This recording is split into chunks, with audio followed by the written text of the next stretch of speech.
La Toussaint approchant, les cimetières fleurissent ces temps-ci, mais qui pour se souvenir des défunts sans domicile fixe, indigents ou sans famille? Pour ne pas les oublier, un collectif, Dignité Cimetière, se charge d'embellir leur sépulture. Rencontre signée Baptiste Galmiche et Gwenaël Amand. Un panier de fleurs à la main, Jean-Claude et les autres bénévoles recherchent des stèles pas tout à fait comme les autres. Chaque samedi pendant 4 mois, on dépose une fleur sur les tombes qui sont identifiées par une coquille Saint-Jacques.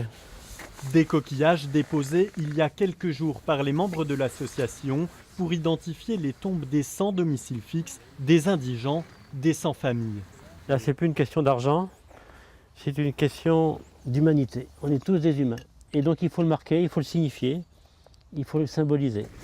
Les sépultures d'hommes et de femmes cabossées par la vie, mais qui ont droit aussi à reposer dignement. C'est des personnes qui ont souffert dans leur vie, ils ont dû lutter pour survivre et la reconnaissance n'était pas là. On les a vus à travers leurs problèmes, on n'a pas vu que derrière il y avait du courage pour pouvoir survivre dans les conditions dans lesquelles ils se trouvaient. Donc c'était dur et ils n'étaient pas reconnus. Reconnaître la dignité de la personne humaine, le combat de l'association Dignité Cimetière depuis plus de 30 ans. Les 40 membres cultivent et cueillent eux-mêmes les dahlias.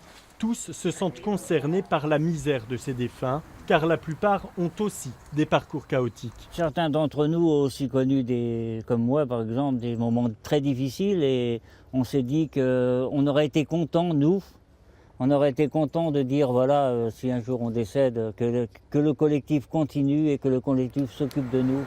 Depuis le début de l'année, 23 défunts ont bénéficié de la générosité de l'association. Ils ont ainsi pu retrouver une dignité après une vie passée dans l'indifférence.